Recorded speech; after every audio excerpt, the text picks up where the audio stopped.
Okay, so today I'm going to show you how to do a Channel Island cast on. It's a beaded cast on, a little fancier. I used it for a hat pattern. Shout out to Vogue Knitting, thank you for that free pattern. And I found this cast on to be a little confusing at first. For multiple reasons. I'll show you more as we go along, but hopefully I can show you the easiest, least confusing way to get this kind of decorative border. So the first thing you want to do when you start is you want to measure out the amount of yarn that you need for your stitches. I would say err on the greater side. You want to overestimate. One of the things that I had the problem with several times was that I wasn't leaving enough yarn and I was running out and having to pull out all of my stitches and start over again. And I had a lot of frustration and a lot of unnecessary sort of little tantrums about it because I wasn't getting the amount of yarn right. Which I think is part of the reason some people will use 3 skeins. I normally don't have 3 skeins, so I just do it with 1, and I just make sure that I overestimate. I found it's better to have too much rather than having to pull all your stitches out, especially if you're doing 100 and whatever stitches for a pattern. So you're going to take your yarn, however much you need, and you're going to double it, and then you're going to triple it, like this. And then the edge, or the side that has the yarn running, the live yarn like running to your skein, you're just going to leave for a minute. And the other end, you're going to do a slip knot.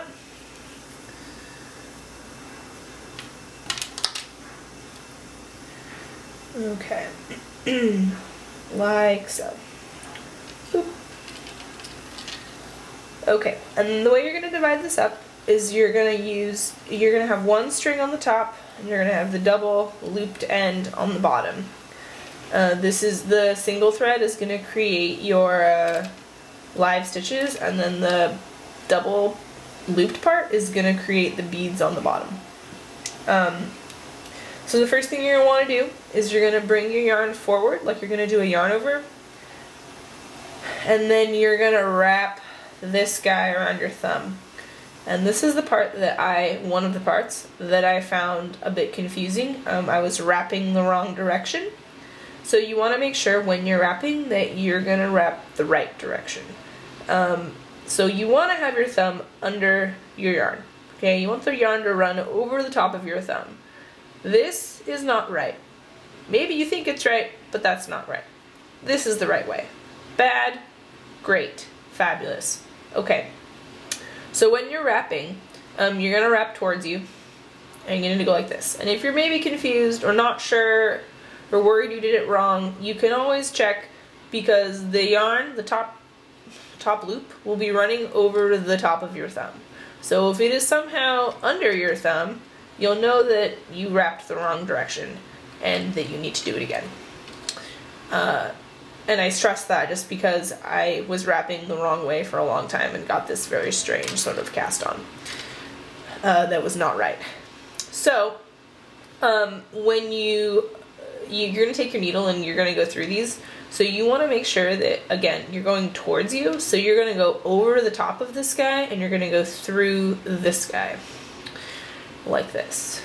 Okay, and I'll show you again. So you're going to go over the top, and you're going to go through this, over and through, and then you're going to wrap the live guy over your needle, and then you're going to pull everything through, and then pull it tight.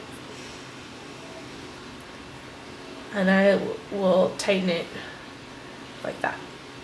Okay, so again, you're going under, around,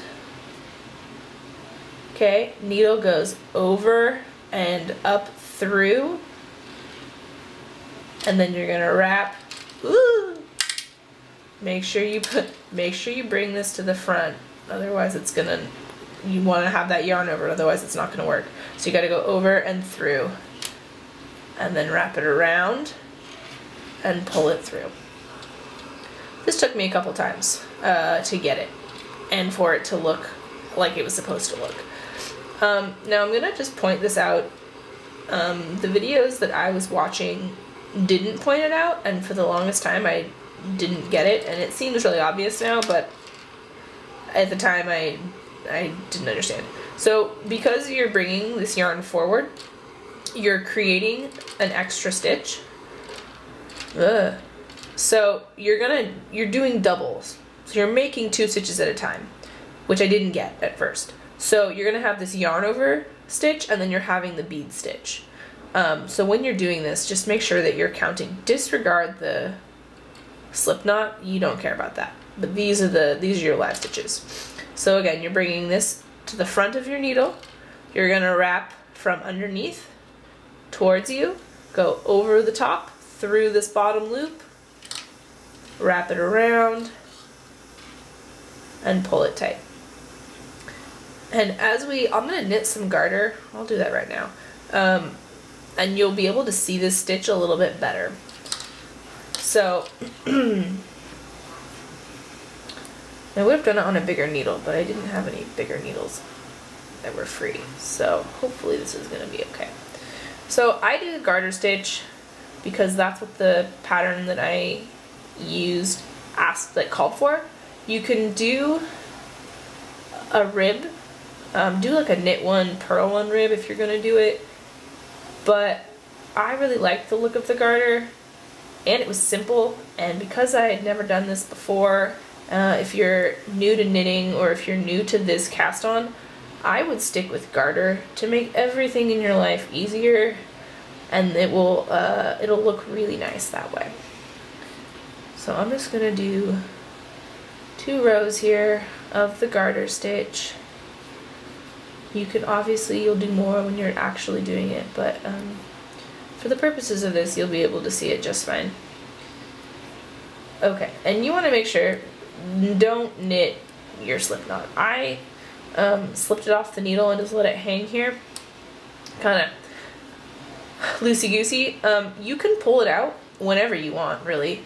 I get scared, and for no reason, really, because nothing's going to happen if you pull it out.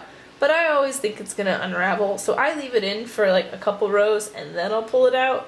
That way I know for sure nothing's gonna come undone, and I can calm my woes.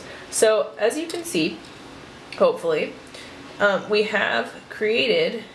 There's only 3 little beads here. 1, 2, 3 little beads, and then we have our working stitches on the top. So as we do more garter, if you were to do well, if you're working on an actual pattern, it's going to be a lot clearer to see the further down you go. But you can see we have these nice little adorable little beads, and then our garter stitch. So there you go. That's the Channel Island cast on. Happy knitting!